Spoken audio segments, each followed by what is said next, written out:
Welcome, everybody, to Bulletproof Selling. I am Sean Rhodes. I am the Chief Sales Architect here and author of Bulletproof Selling. Here at Bulletproof Selling, we believe that hope is not a sales strategy, and we are here every single week, multiple times a week sometimes, to help increase the performance of salespeople and the results of sales teams. So this selling series that we have shares the insights from the top minds in sales, best-selling authors, trainers, speakers, and those that are actually out there managing sales teams. So my commitment is that with my guest, every single episode, we're going to design a system, a process, something that you can begin using in your sales, no matter the size of your team or the size of your goals. So I'm really excited to have with us today Mr. Jeff Bajorek. I was able to be on his podcast. We're going to mention it multiple times today because it is one of the smartest podcasts out there for salespeople, not just like rah-rah, but like actual insights. So Jeff, I would love for you to just fill us in, man, in case no one knows who you are, which has got to be a slim portion of the population on earth at this point.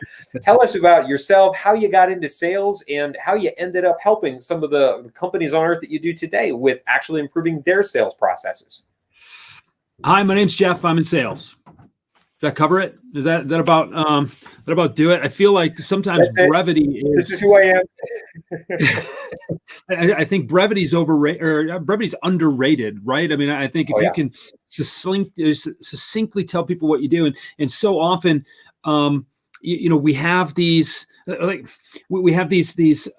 conventions to try to help people understand what it is that we do. And we've got these frameworks and things that we put things together. Look, I help salespeople and organizations perform better, period. That's how it is. And if you want to, and what I've learned is that when I say that to someone, they either lean in or they lean away. And if they lean in, they want to hear more. And I tell them, and if they don't, then, hey, that's cool. We can move right along. And neither one of us has to be bored by that stuff. So, I got into sales a long time ago. It's been 17 years now, Sean. And, I reluctantly got into selling. My degree is actually in athletic medicine. I was a certified athletic trainer working for a hospital, contracted out to a high school, doing what I love doing, but it just wasn't the right fit for me anymore. I gave my employer 3.5 months notice, which is a funny story in and of itself. But someone says, look, if you don't have any plans just yet, because it's really hard to find a job when you give 3.5 months notice, they said, why don't you consider getting into sales? And I said, no. And then this lady, her name is Rose, and she's wonderful. I haven't talked to her in years, and I need to talk to her about this. She said, Jeff, you got nothing better to do. Take the interview. I already got it for you. Just dust off your resume and take it. One thing leads to another. And, like I said, going on 17 years later, here I am helping sales organizations and salespeople perform better by challenging them to rethink the way they sell. No. So let's get into this, because I know this is a gross amount of your expertise in topic. Rethinking the way we sell. So it seems to me like, I'm just going to take like devil's advocate position here. I'm in sales. I have this product or service. I have people that probably could benefit from it that need to buy it so that I can get paid. I can get commission. Is sales any more complicated than that, Jeff? Please educate me on how I should be thinking differently. Well, you should be thinking different. You, in that example, are already thinking differently than most people do. Most people overcomplicate the process, and they get in ways of they get caught up in the ways of how's everybody else doing it? So then how should I do it just like them? What's working? What are best practices? What are the best words you can use in an email subject line to get it replied, or to get a reply rather? Well, should I leave a voicemail? Shouldn't I leave a voicemail? You know what, Sean?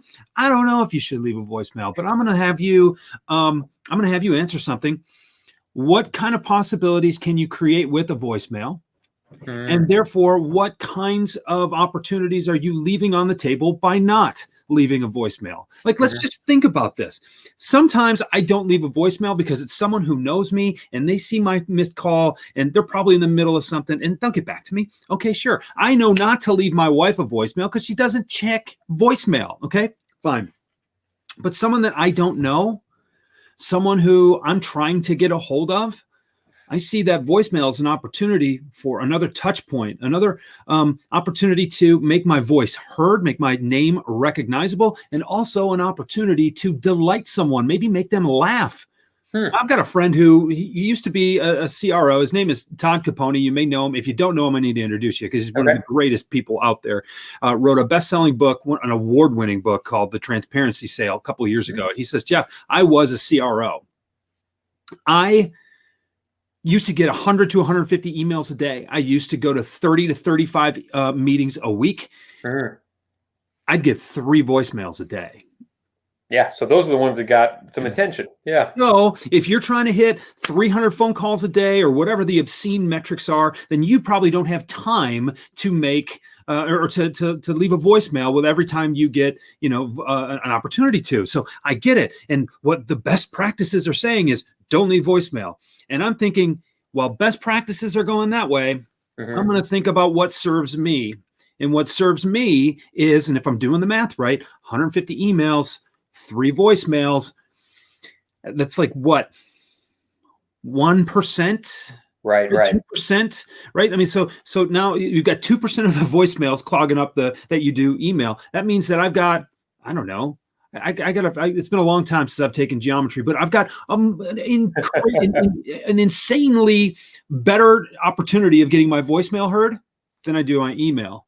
And so you mentioned something that, sales is simpler than most of us make it. It is. But there's a paradox there that we should really dive into, because there's an incredible failure rate with new salespeople. That the churn and burn that I know we both see in both of our clients' organizations is massive with new salespeople. Yet if sales is simple, it seems like the people that have been in it the longest would have the more complicated processes and systems, and they should be doing worse. New salespeople, before they get, soiled, if you will, with all these best practices and do this and don't do that, they should be killing it, and yet they're not. So help walk us through how new salespeople very quickly might adapt some practices or some things that really knock them out of line that they don't need to be doing.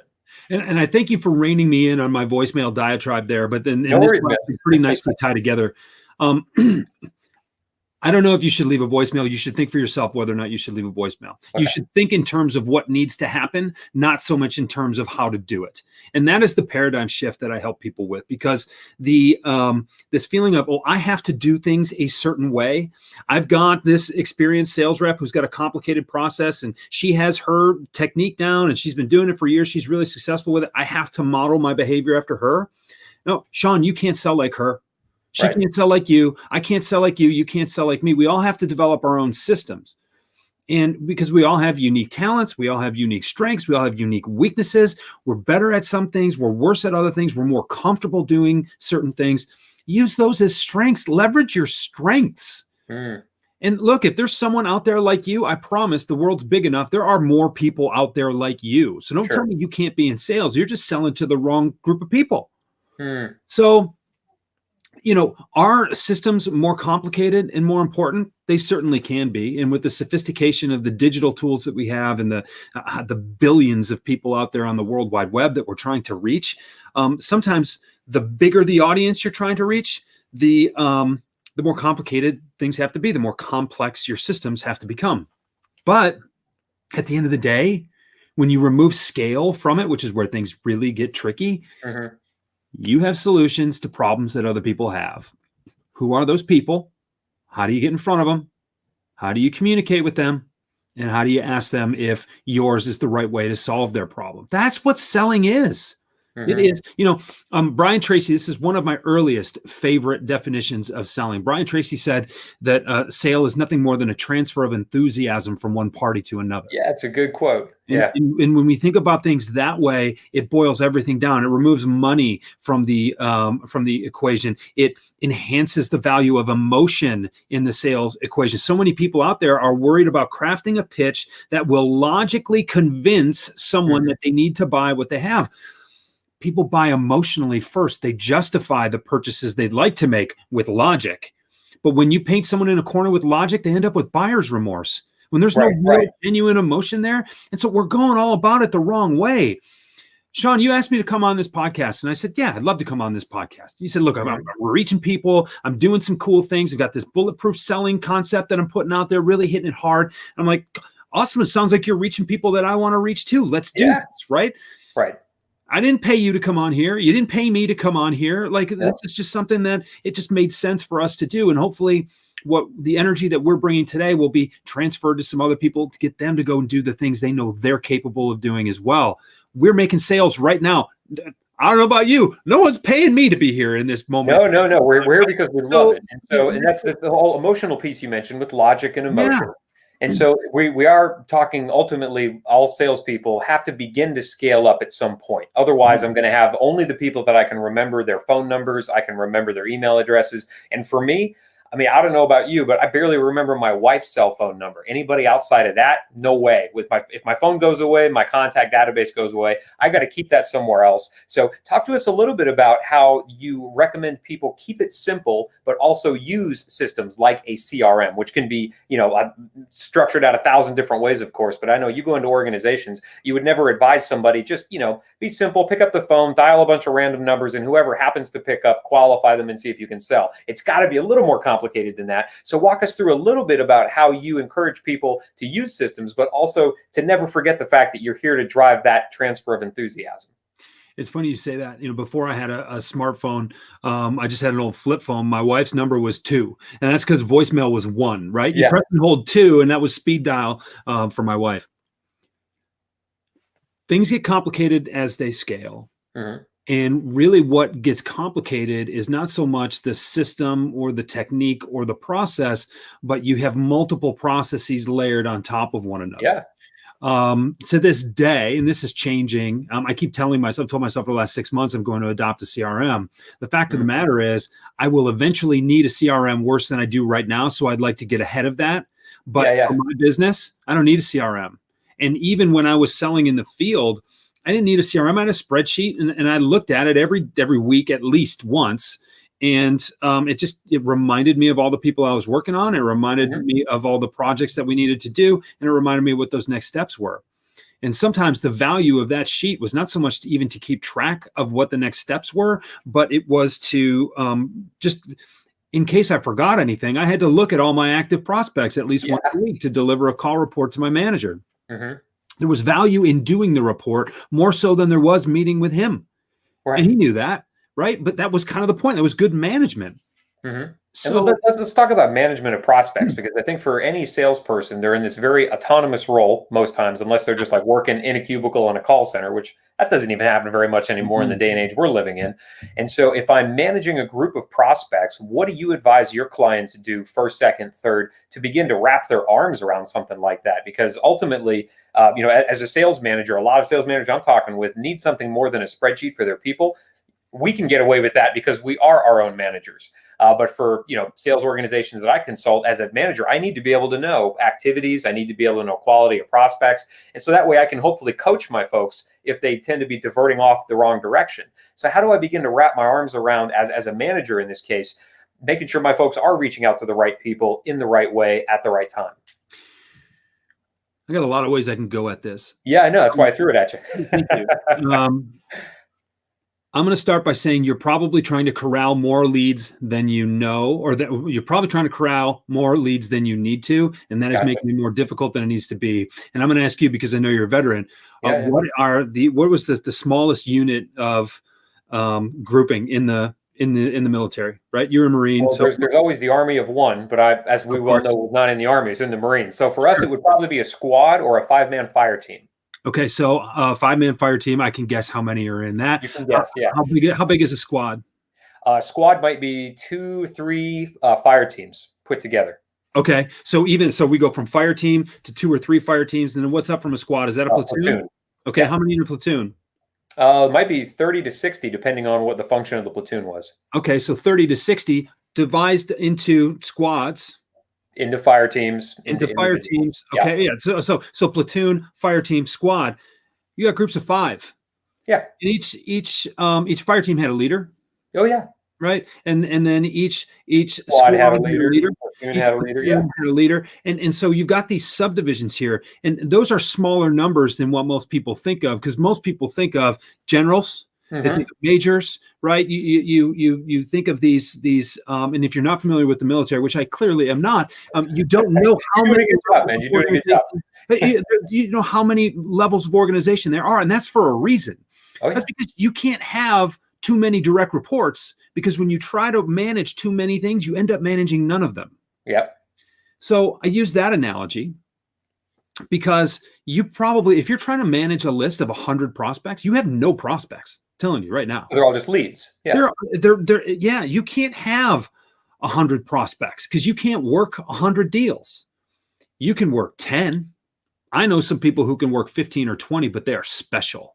They're unicorns. You need to really be concerned about how you pay attention to these things. You really need to be considerate of how many leads you can manage at one time, and how many prospects you can manage at one time. And you have to work closest to the funnel first, or closest to the bottom of the funnel first. I'm sorry. And so you've got thousands of potential leads. Yeah. Maybe you've got hundreds of leads. Maybe dozens of those leads become prospects. And then of those dozens of prospects, maybe a handful of customers end up coming through. Well, you can't treat all 1,000 of those potential leads the same way. You've got to segment them. You got to take a chunk of them, as many as you can work, depending on the sophistication of your technology, which doesn't need to be as sophisticated as you think it needs to be. And you need to work them through a cadence. And so let's talk about cadences and funnels. Those are both terms that you brought up now. Yes. Working with a lot of clients, as I do, we figure out that a funnel, by its nature, is designed for a lot of prospect attrition.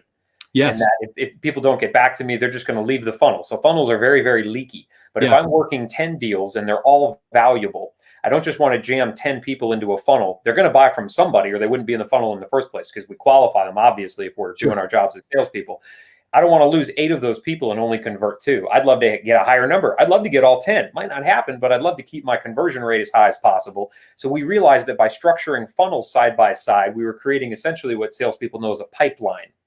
In that it wasn't just, one funnel, jam them in, hopefully we convert 2 this year, because those are pretty crappy numbers unless you're selling, $100,000 products.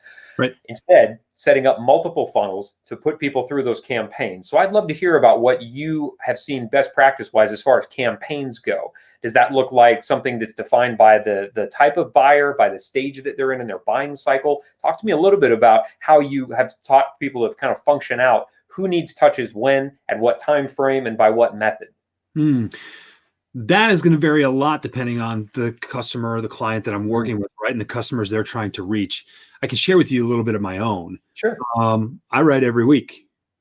And so every Sunday, my mailing list gets a new piece of content from me. Actually, several, because I link to some of the other stuff that I worked on that week. But I write something specific for that list. It goes into my online community Friday afternoon. It goes to my mailing list on Sunday. It becomes the blog on Tuesday. And that is my de facto drip campaign. Those are people who have opted in to hear from me. Some of those are potential clients that and leads I'm not even aware of. Some of those are people who I'm actively in discussion with. And some of those are former clients who that becomes my way of still saying hi on a weekly basis and letting them know what I'm up to. So that's my campaign. And when I get a buying signal that's strong enough, I see that someone is responding quite a bit. I see that they're reaching out to me with some questions. Then we start to take it a little bit deeper, and they're essentially raising their hand at that point. And then I know that they deserve a little bit more of my attention. Now that is really more of an inbound sales process, right? I'm putting myself out there. They're finding me. There are other companies where I will recognize either someone brings them to my attention or I see something that they're doing, because I'm always kind of paying attention and keeping my head on a swivel. I might reach out to them and say, look, I notice that you're struggling with something here. Let me tell you, as someone who works with companies like yours, there is light at the end of the tunnel, and your problems have solutions. So hang in there, right? Nice. If there's ever just support and encouragement, not buy my stuff. 100%, 100%. And so, I mean, those cadences, like mine is pretty, but I can only work with like 3 or 4 clients at the same time, Sean. Right. So if I'm talking about advising someone on an outbound cadence, as I do for a lot of my clients, it's probably 15 to 20 touches over 4 to 6 weeks. Because that's what the best practices data says. Right. And then people say, oh my gosh, how can I contact someone 20 times in 6 weeks? Jeff, that's 3 times a week. Yeah. Oh my goodness. I will be a pest. They're going to take out a restraining order. Gosh. No, they won't if you do it right. And this is the fascinating thing for me, is that people will have long said, I don't want to be one of those sales reps that just hammers people all the time, 3 times a week. I send them an email, and then I send them a LinkedIn request, and then I send them an email, and it's just this over and over again. All of a sudden, like, I don't want to be that person, so I just don't do that. Like, okay, that's one way to do that. I That guess is one the other way. way is just why don't you work on how you reach out? And I don't mean just use the phone or never use the phone or whatever. What I mean is, if you've got something worth hearing, if you've got messaging worth sharing, if you've got a solution that is going to be useful for those people, why aren't those messages, why aren't those touch points just valuable enough to where people don't mind hearing them? Like, So it's finding content that I'm not interrupting somebody's day with necessarily. I'm actually adding value to their lives, solving a problem. 100%. Look, if you call me from the same number, the same time of day, every week, and you say, Jeffrey, ready to buy? Jeffrey, ready to buy? It's going to get a little annoying. I'm going to block your number. But if every day you sent me something that shows me that you're thinking of me, that shows me that you've helped people like me in the past, that shows me that maybe, hey, maybe I could think a little bit differently about this problem, or maybe my colleagues are tackling this situation. What am I doing about it? If you're starting a conversation with me or attempting to start a conversation with me that no one else has had with me before, I may not respond to you right away. That's okay. There are a lot of reasons that I might. But at the same time, I'm not going to block you. Right. You're going to be engaged in seeing the content, even if you don't respond to it. And one day, it'll become whatever problem it is that we're addressing together is going to become painful enough that I will take action and reach out to you. Or maybe one of those times, I'll have the time to respond and I'll say, thank you.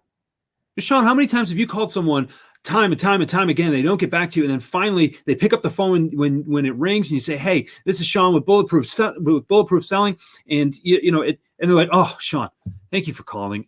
You've been working your tail off." It happens all the time. Yeah, so we actually track this, for companies and of course for our own company. We usually go through about, I don't know, like gross amount, maybe 8,000-9,000 phone calls. And then what I'm doing is on the inbound ones, those are outbound calls, just gross calls over the course of a period of time we've just been tracking results of. On the inbound ones, we always ask, what was it that caused you to, pick up the phone today? Because we've been in touch, and I can look through my records for 6 months, 6 years, whatever that looks like. And the number one reason we hear, to your point, is persistence. Yeah. You all were persistent. And if you care that much about adding value to my life, now is the time for us to have a conversation. It just had to be the right time in their lives. But this concept we're talking about, value-based marketing, is not new. Neither you nor I invented it, or we'd probably be living on the Caribbean island we're looking at, right? So the question is, if I'm targeting 10 prospects, so that's what we talked about, like 10 deals, these are the ones I'm trying to move forward. I can be in touch with them, 3 times a week over the course of 6 weeks, 40 gross touches. How do I begin to build that in a way that doesn't require me to have to source a new piece of content for each of the 3 touches across across 10 prospects a week? That's 30 different pieces of content or messaging I have to put together times 4. That's like 400 different things I have to do. That would overwhelm any salesperson. How do I begin to scale that across even 10 deals? Well, a couple of things, because by the time they get to the point where you're as a prospect, right? They're not leads anymore. Right. That's about you asking for next steps in your sales process. They're a lead. They have contacted you. They're prospects. Now you've got 10 individual deals that you're working, and that it's your job to say, okay, if you have to put them back in a sequence, right, something's gone wrong. By the time they become prospects. Now, leads, your leads probably look similar to one another because they're all related. They're leads for you because they have a problem that you solve. Therefore, your content should be related to the problems that you solve. Your stories should be related to companies that look like theirs. And those, if you have 30 touches, you probably only need 10 pieces of content. You might need even less than that because, and I remember I did this. I would take the same study, and I sold to orthopedic surgeons. I would take the same study, and I would, in that study, have 3 or 4 different points that I would like to highlight and ask a question about before they even agreed to meet with me. Right. So I would ask them 4 questions over the course of 3 weeks with the same study, with a note on it saying, hey, would you like to talk about this? I'm curious how you weigh in among your colleagues. Here's my number, love Jeff, right? And they would have my business card, attached to it with a sticky note, and they would get it. Sometimes it would take a while before they called back, but I used one piece of content to ask 4 different questions to start the same conversation. So this is the time in our show, because I'm telling you, man, this is going to be valuable for anybody listening, because it's all about trying to figure out how do I actually add value instead of just ask for the sale every single time. So let's build this system. So when we talk about systems here at Bulletproof Selling, we talk about trimming hope away from our sales strategy. Yes. And I know that you don't believe that hope should factor in. We have to hope that we succeed, but we have to take action. We have to have a plan. Right. So it's very much about trimming that hope away. We use the acronym TRIM. First thing is a trigger. So in your mind, what triggers a sequence where you might have a report like that, and you can develop 4 or 5 or 10 different questions out of it to drive value and ask for the next step of the sales process? Is it when they lead from a gross lead to a specific prospect? What happens when I know, okay, now it's time to start producing specific value for this prospect? When I identify someone I know I can help. Okay, and that could be, you recommend no more than 10 to 15 at a stretch, you said? No, okay, so I want to be careful. Where I'm understanding, and I don't know if you mean this, but what I'm understanding is when I identify someone I can help, they become a lead. Okay, all right. And so that's when this cadence, terminology. And that's when this cadence gets triggered. Gotcha. Now, okay, so when someone becomes a lead, I identify I can help them. I have a little bit of contact info, enough to be able to pick up the phone or send an email or get on LinkedIn. Okay, so that's the trigger.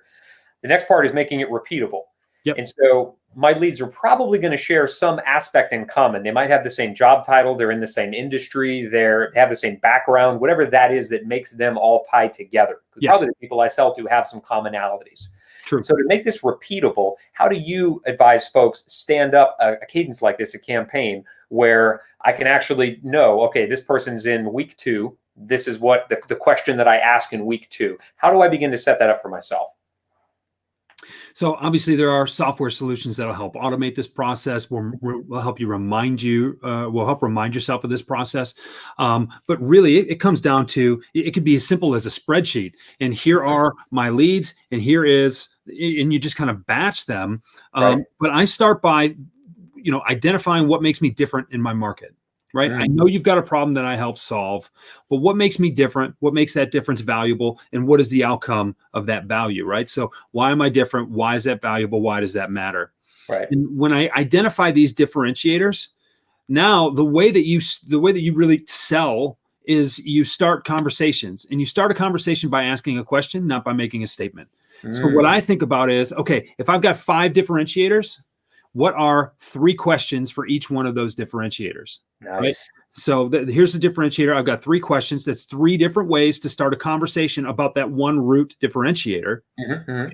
And now I've got 15 touches. Now, what are some third-party studies, papers, research articles, whatever? It could be an article on a Time magazine. Doesn't matter. Right. What is a concept that proves or demonstrates that other people are interested in this? And look, this is clearly a conversation that's being had out there. It could be an industry journal, whatever.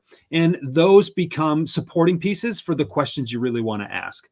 And sometimes if you're set this up in your spreadsheet, probably want to define something along the lines of, we're in week 2. If you really want to get specific enough, this is question 3, which leads to this piece of value. It's a link, it's an article I'm sending, it's a paper clipping I'm, putting in the mail like we used to do that back in the old days. Okay, So we've got the trigger, we've got to make it repeatable.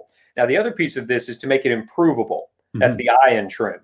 So how do I know this thing is working, one, and how do I know that I can make it better? So over the years, because I know you probably started this by doing a set of things and realized I could iterate it, make it better, make it better, make it better. How did you begin to realize that you could improve certain aspects of it or the whole thing? Well, you got to pay attention to what's working and what isn't. And in some ways, you've got to A/B test it. In some ways, there's always going to be idiosyncratic data that you get on the backside of your A/B test. And it turns out that maybe B works a little bit better than A, but A still works. Okay. Or if there's a piece of content or a week, maybe when you get a lot of responses back, now I need to target more in there. Yeah. Okay. And you know what happens too is that, you go through this sequence of 4 to 6 weeks, you get through and maybe you didn't make it with anybody. Okay. Well, it doesn't mean that you can't solve their problem.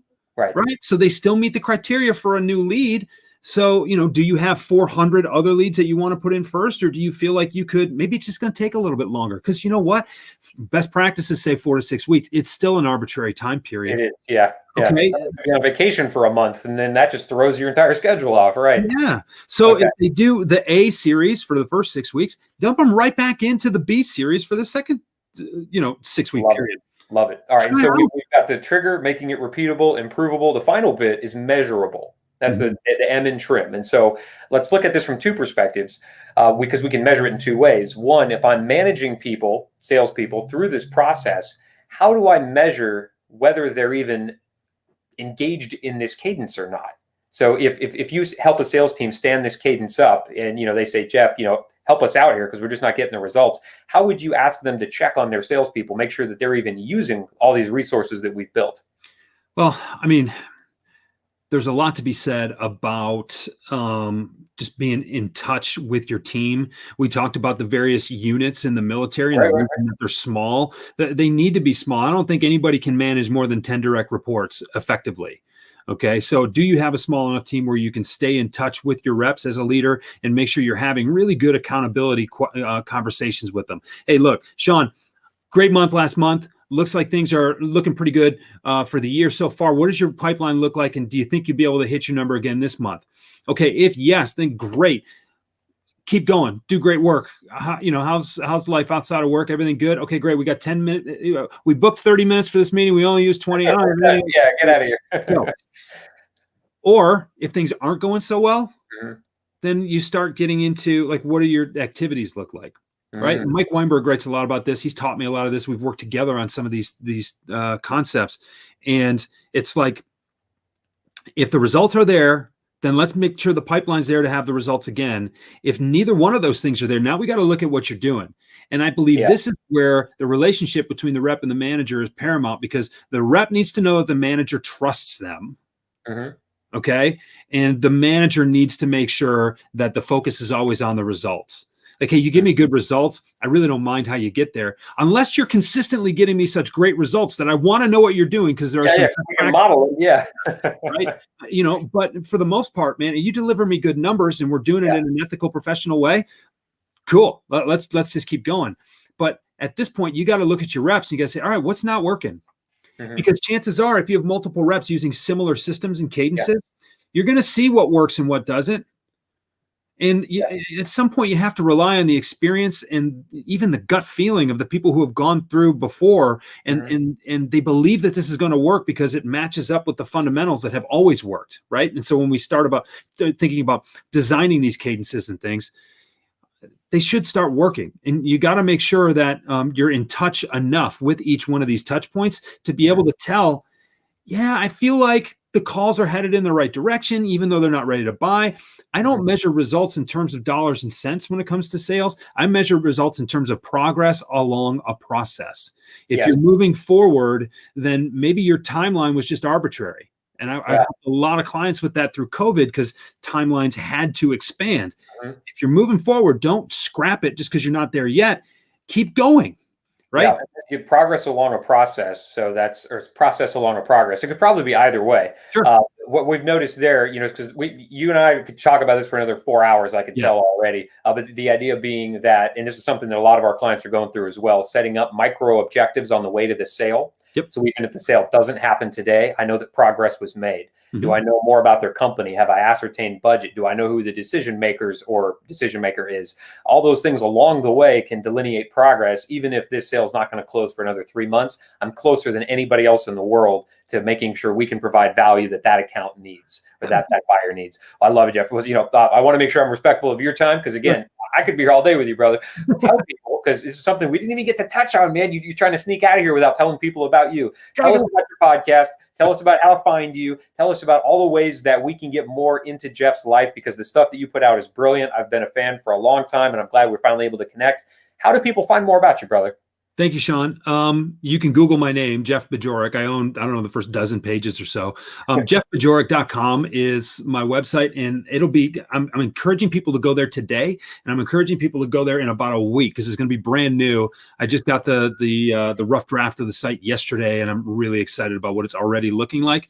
But the best way to interact with me actually is at rethinkthewayyouSell.com. It's an online community that I've created on a Mighty Networks platform, and I'm trying to bring people together in a way that you really just can't.